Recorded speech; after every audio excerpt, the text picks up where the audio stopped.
Welcome back to the channel. Today I am an idiot in a garage. Roll that beautiful beam music.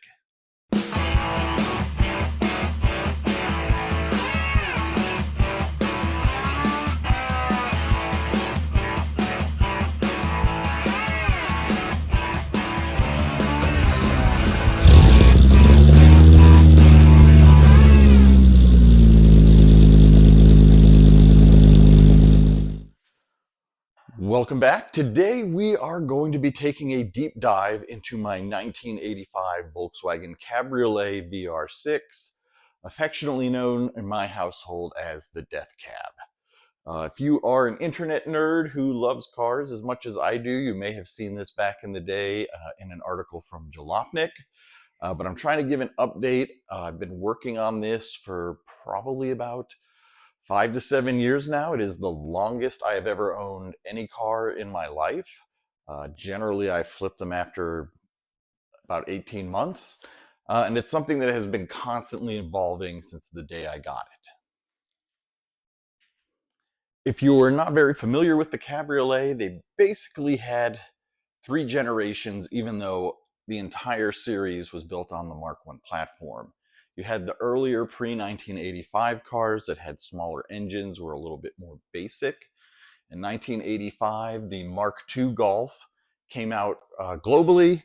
While they didn't actually change the platform that this car was on, it did receive some upgrades in 1985, including the engine from the original GTI, the 1.8, along with its 5-speed manual transmission. It also got some fueling updates, but it still ran on mechanical Bosch fuel injection. But that would be from like 85 to I want to say 88 or 89. And then the third variation of the Mark I Cabriolet was called the Clipper. Those are the ones that have the sealed bumpers, the 4 headlights in the front. They were also updated with more modern amenities like power windows. Some of them even had power tops.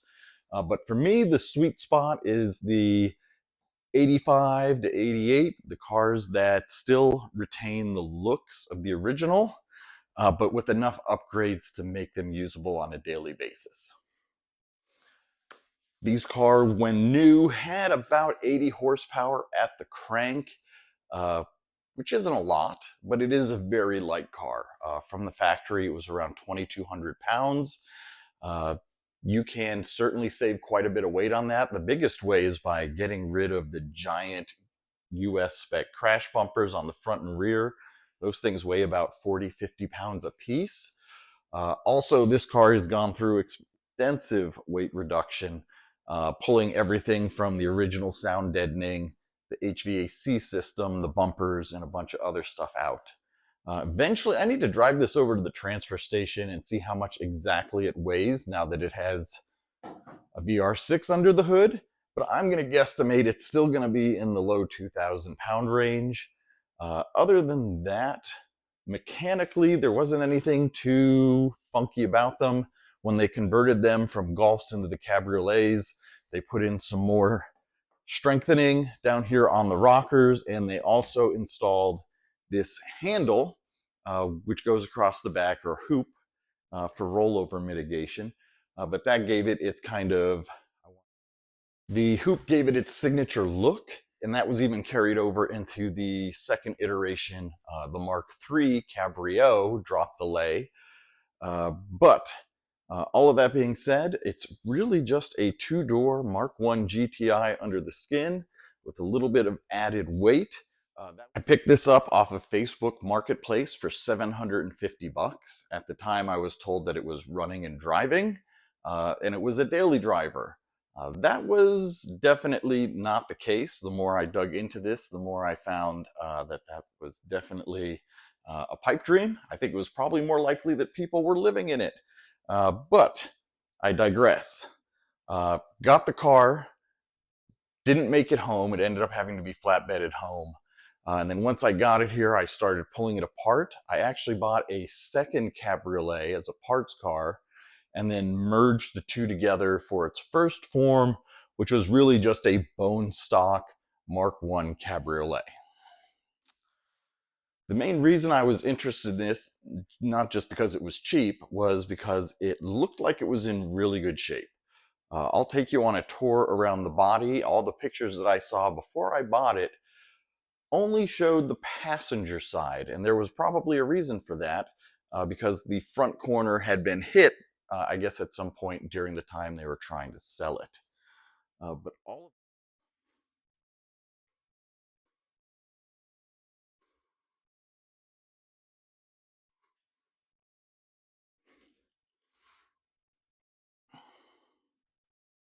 The other thing that I was most interested in was it looked like it had already had quite a bit of work put into it. It looks like most of it was probably done in the 90s, but as you look around the car, you can see that it has already been debadged, it has been shaved, it has been filled, it was repainted at some point.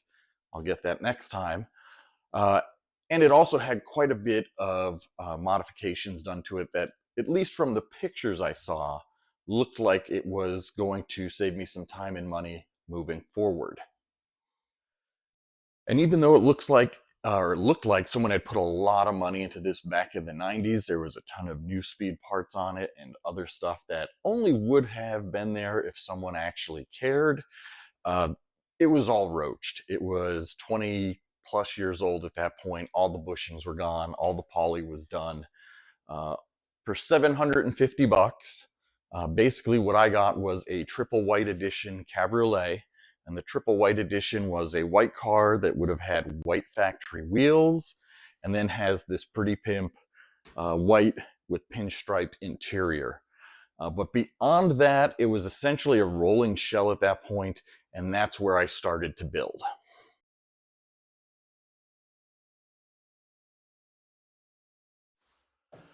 So, I am finally back. It has been a while. It's been several weeks. It may be an entirely different month, but because I care, and I care about pictorial continuity, same outfit. So you can keep the illusion that this all happened at once. That's just me looking out for you. Anyway, as it happens quite often, life does indeed happen. People get sick, your internet goes out for 3 days, you get a leak in your roof, your computer can't do 4K. A number of things can happen. Life just gets busy. And unfortunately, YouTube is kind of at the bottom of the pecking order right now, so everyone else has to get taken care of, and we get to talk about VR6s when I get a chance. Happy Super Bowl Sunday, or for those who don't do that, enjoy the Superb Owl. Anyway, all of that being said, life finally settles down. You decide you want to go out and do some wheeling, and that always goes great until it doesn't.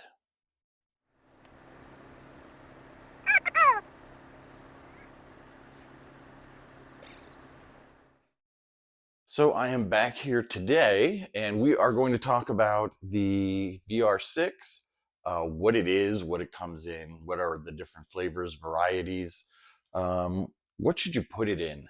And quite honestly, if you are looking for like a more driver-focused car, do a VR swap into a Mark II. If you want something that's kind of dumb and bonkers and has one party trick, VR swap a Mark One.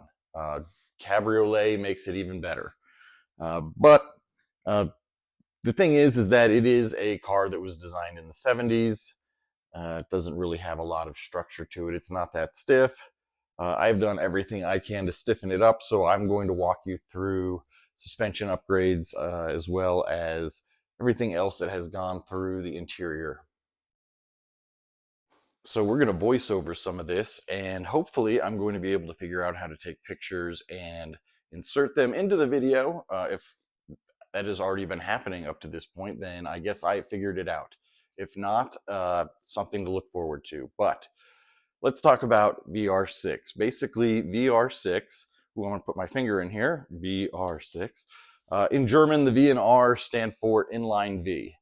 Essentially, it is a engine that has 3 stacks of 2 cylinders that are kind of in each other's valley.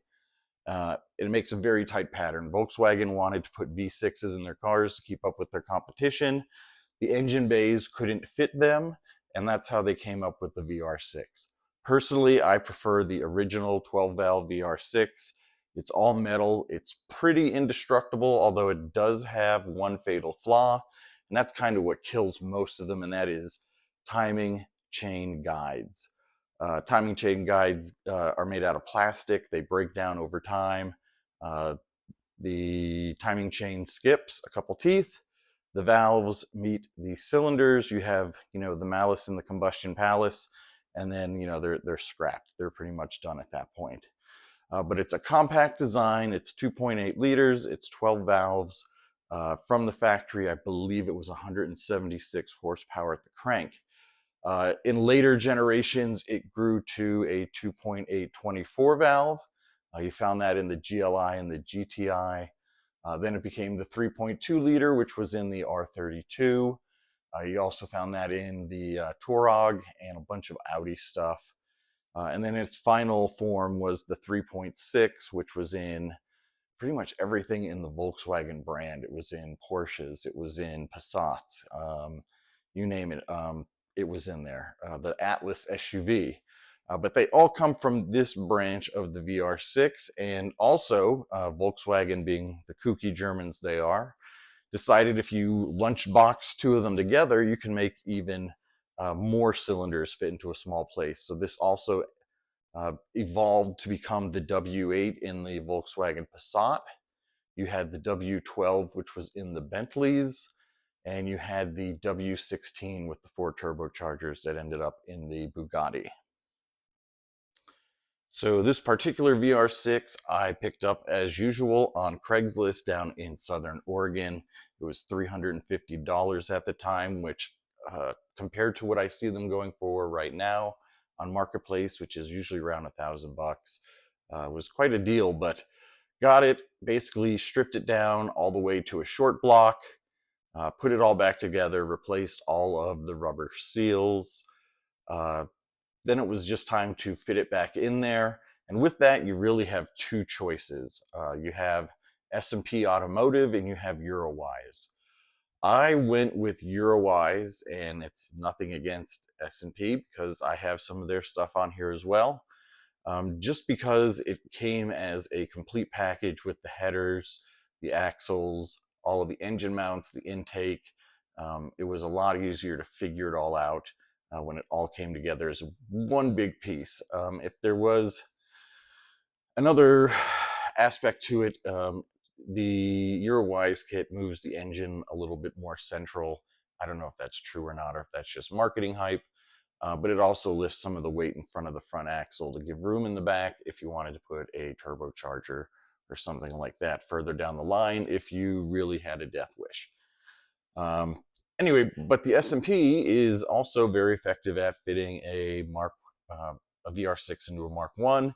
It actually has the added benefit of using just stock Sirocco axles instead of having to buy the very specific and expensive Eurowise ones. But beyond that, the engine itself was just kind of like a quick once-over semi-rebuild. Did the dingleberry hone on the cylinders to knock the glaze off, just made sure everything was tight, and reassembled it. Well, that's a lie. I also took apart the head and replaced all of the valve seals and went through that as well. But nothing super fancy, didn't have anything machined, anything like that. Just changed the head gasket to the later metal head gasket because allegedly, according to the internet, that helps make more power, more compression. But honestly, I don't know. I'm an idiot in a garage. Other upgrades to the engine beyond just what was on there stock, deleted the auxiliary air input, deleted the auxiliary water pump, added an S&P Automotive all aluminum radiator, which is really nice, but you can't see right now. In terms of engine management, it is all wired up using a SESH wiring harness. And then for engine management, you can see these. These are EEPROMs, baby. Younger kids are not going to have known what these are, but in the days of flash tuning now, what you do with these little chips is plug them in, and it makes your car go faster. So right now it has a 92 octane Tectonics tuning in there right now. I say a lot. I'm sorry about that. We'll work on it. But beyond that, everything else is pretty much a conglomeration of other Volkswagen parts off the shelf. Uh, the shifter mechanism is from an Audi TT. The transmission is off of a Corrado SLC. Just kind of pulling parts from all over the place to get it all done. Uh, and I'll be honest, there's a lot of things under here I need to clean up. I don't like the way the fuel lines are run currently. I'd like to get rid of that ginormous factory filter. That way I can put my windshield washer fluid reservoir back in and wash my windows, which is helpful, especially in the summer. Also, I never ripped out any of the wiring from the original CIS system. I wasn't sure if I would keep the VR in here forever, and I wanted to make it, backwards compatible if I ever wanted to swap into another chassis. Also, the sesh harness worked perfectly, but I didn't do the best job of getting it through the bay here and hiding everything. I just kind of want to pull it all back apart, take a look at it, go through it again, and then put it back together a second time now that I have seen, basically how everything interacts with each other over the last 4 years or so. So the wheels are Enki 92s. They are wrapped in some really generic 195 55 15s. It is getting harder and harder to find small tires all the time. And you have to start looking at some really weird off-brand stuff just to get smaller sizes like 14s and 15s. Behind there, up front, the brakes are off of a Corrado G60. It's just a larger caliper, I believe, with 2 pistons, maybe instead of 1. I'm not an encyclopedia. I'm sure someone will call me out and say, "Oh, they made the Clipper until 1993." That's fantastic. Um, go tell Wikipedia. If you want an absolute resource for all this information, I am not it. But I can tell you what I know and what I've done. So it's got Corrado G60 brakes up front. In the back, it has Sirocco 2 discs converted over from the drums. Suspension wise, it is a Votland or Votland, VOGT land German suspension. They had something that they produced that was for a Mark I Gulf diesel automatic. And that kind of fit with what I needed to have in terms of spring rates to hold up the heavier VR6 motor in the front. Beyond that suspension, which took forever to get here, it was right at the beginning of the COVID lockdown. That thing got stuck in France for like 6 weeks at the whatever you call it, the customs there. I didn't think it was ever going to arrive, but it has that suspension on it. It also has a matching set of S&T sway bars underneath.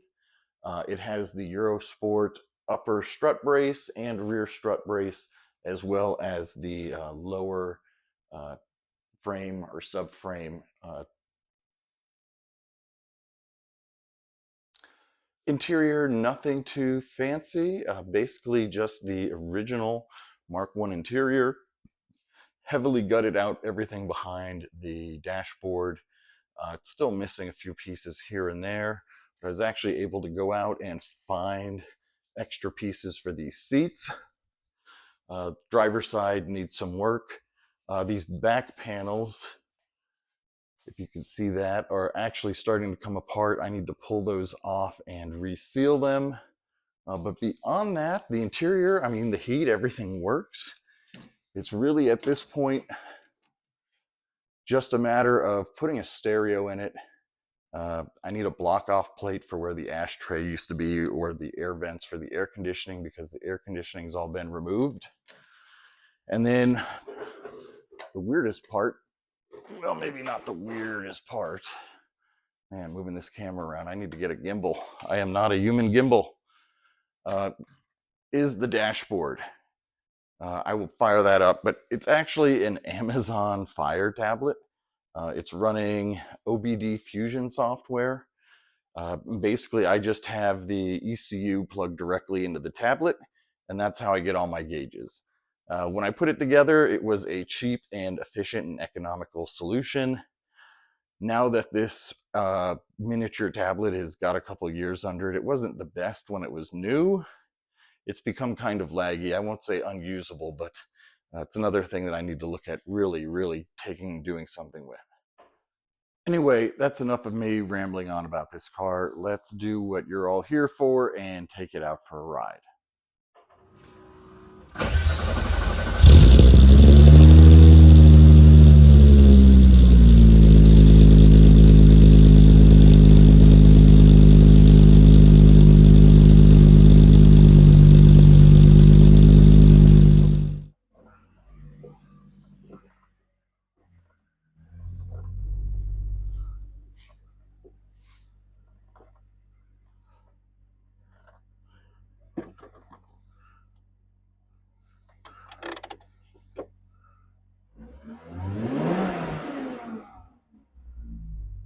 All right, so let's take the death cab out for a ride. Special thanks to my wonderful wife, Nancy, for holding the camera. It is freezing cold out. It is a convertible. Let's do dumb stuff.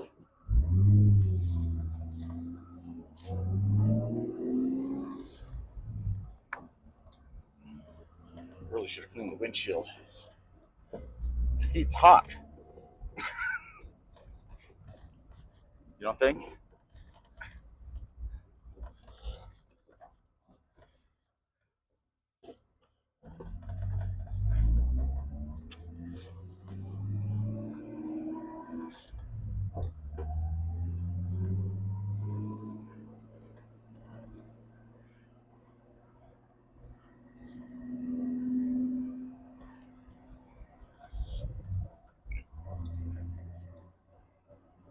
So for a 40-year-old car, it's a little stubborn, but it likes to go. Manual steering, manual everything. You've got to put some effort into it. It's got all the steers under and over and torque. So it's got all three. Once we get out of this residential zone, let me introduce you to the song of my people.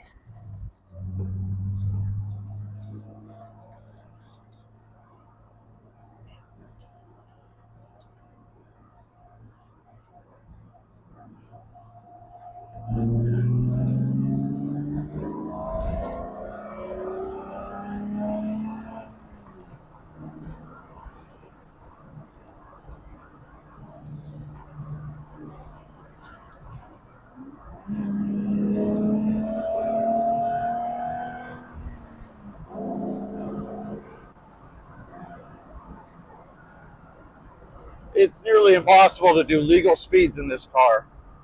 You can't even get through second gear without being well above and beyond. But it does make a glorious noise when you drop it back into third.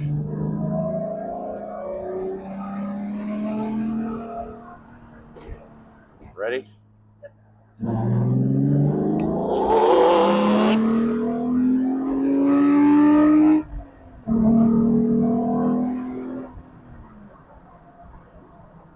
Woo!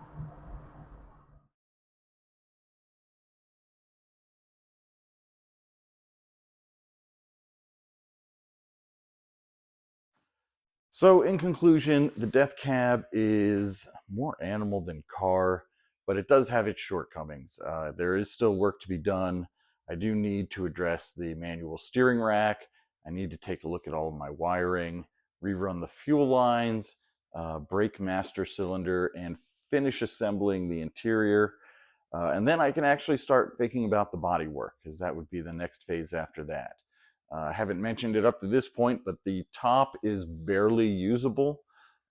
It is intact. It does seal out the weather, but I don't trust it at all. So further on down the line, looking forward, I need to do basically an entire redo on this exterior of the car.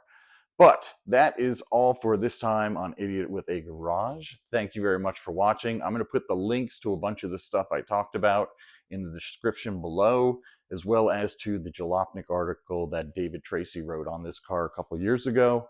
Other than that, please like, comment, subscribe, tell your friends. We're trying to get to 500 subscribers. Coming up in the next few weeks, I've been out deal hunting. We've got some new axles to throw on the Jeep, and then we've got to start working on putting the EJ into the Super Beetle. Have a good time. Take care of each other. Have a bleh, bleh. We're just going to cut that out.